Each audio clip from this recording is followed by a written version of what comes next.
சிறகடிக்க ஆசை சீரியல்ல இன்னைக்கு என்ன நடந்திருக்கு அப்படின்னு பார்த்தீங்கன்னா, நம்ம மனோஜோட கடைக்கு நம்ம சந்தோஷ் வந்து பார்த்தீங்கன்னா, அப்படியே நொண்டி நொண்டி நடந்துக்கிட்டே வராப்ல. ஏன்னா, அவ்வளோ அடி வாங்கியிருக்கிறாரு இல்லையா? "இன்னும் வலி போகவே இல்ல. நாட்டு வைத்தியம் தான் பார்த்துக்கிட்டு இருக்கேன். அதுக்கு நீ தான் செலவு பண்ணணும்." அப்படின்னு மனோஜ் கிட்ட நம்ம சந்தோஷ் சொல்லிக்கிட்டு இருக்கிறாப்ல. இவங்க எல்லாம் பேசிக்கிட்டு இருக்கும்பொழுதே நம்ம ரோகிணி வராங்க. ரோகிணிய பார்த்த உடனே நம்ம சந்தோஷ் ஓடி போய் ஒளிஞ்சுக்கிறாப்ல. ரோகிணி எதுக்காக வந்திருக்காங்க அப்படின்னு பார்த்தீங்கன்னா, ரூ. 1,00,000 செக்கோட வந்திருக்கிறாங்க. செக்க குடுத்து இந்த மாதிரி ஒரு கல்யாண ஆர்டர் பேசியிருக்கேன். ஒழுங்கா அவங்களுக்கு இந்த காச வாங்கிக்கிட்டு பொருளெல்லாம் அனுப்பி வையி அப்படின்னு சொன்னது மட்டும் இல்லாம, சந்தோஷ் ஒளிஞ்சுகிட்டு இருக்கிறத நான் பார்த்துட்டேன். ஒழுங்கா வாங்க அப்படின்னு சொல்லி கூப்பிடுறாங்க. நம்ம மனோஜ் சும்மா இல்லாம, ஏதோ சந்தோஷ் வந்து வேணும்னே தான் அடி வாங்குனாப்ல. நீ வேணா அந்த சாட்டையால அடிக்கிறவர வர சொல்லு. என் சந்தோஷ் நாக் அவுட் பண்ணிடுவாரு அப்படின்னு சந்தோஷ பெருமையா பேசி ஜோக் பண்ணிக்கிட்டு இருக்கிறாப்புல நம்ம மனோஜ். ஸோ இது முடிஞ்சதுக்கு அப்புறம் அப்படியே முத்து மீனாவை காமிக்கிறாங்க. வழக்கம் போல மீனா வந்து பார்த்தீங்கன்னா சமைச்சு எடுத்துட்டு வந்திருக்காப்லையாட்டுக்கு. அந்த சாப்பாட்டை வாங்குறதுக்காக நம்ம முத்து வந்திருக்கிறாப்புல. ஸோ 2 நாளைக்கு முன்னாடி வந்து பார்த்தீங்கன்னா ஒரு மனநலம் குன்றிய பையனை நம்ம முத்துவும் மீனாவும் சேர்ந்து காப்பாத்தியிருந்தாங்க இல்லையா?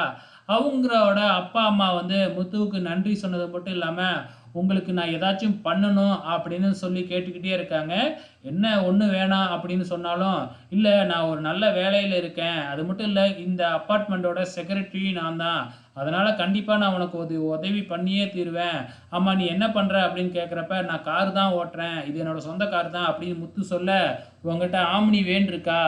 எங்க கம்பெனியில இருந்து இதுக்கப்புறம் வந்து பார்த்தீங்கன்னா, பேசஞ்சர் அங்க ஒர்க் பண்றவங்களெல்லாம் டிராப் பண்றதும், ஏத்திக்கிட்டு போறதும், அந்த வேலை உனக்கே குடுக்குறேன். அந்த ட்ரிப்பையும் உனக்கே குடுக்குறேன் அப்படின்னு சொல்றாப்ல. ஆனா முத்துக்கிட்ட தான் மாருதி வேன் இல்ல இல்லையா? ஒரு 12 சீட் இருக்கிற மாதிரி வேணும் அப்படின்னு கேட்டிருக்கிறாங்க. இல்லன்னா என்னப்பா காசு குடுத்து வாங்கிடுப்பா. அது மட்டும் இல்ல இந்த அபார்ட்மெண்ட்ல இருந்து அடிக்கடி டூர்லாம் போவோம். அதுவும் உனக்கே ஆர்டர் குடுக்குறோம் அப்படின்லாம் சொல்லி பார்க்குறாங்க. ஸோ முத்து என்ன செய்யறதுன்னு தெரியல. கவலைப்படாதப்பா காசு இல்லைன்னா என்ன டியூ போட்டு எடுத்துக்கலாம். அதுக்கும் நானே ஏற்பாடு பண்றேன் அப்படின்னு உனக்கு நான் ஏதாச்சும் பண்ணியே தீருவேன் அப்படிங்கிற மாதிரி அவரு சொல்ல நம்ம முத்துவும் மீனாவும் பயங்கர சந்தோஷப்படுறாங்க. இதுக்கப்புறம் என்ன அடுத்த கட்டத்துக்கு போகணும்னு தான் நாங்களும் எதிர்பார்த்துக்கிட்டு இருந்தோம் அப்படின்னு மீனா சொல்ல முத்துவுக்கும் பயங்கர சந்தோஷம். கடைசியில என்ன நடக்குது அப்படின்னு பார்த்தீங்கன்னா, இந்த விஜயா நம்ம மனோஜுக்காக ஒரு பொண்ணு பார்த்துருந்தது இல்லையா?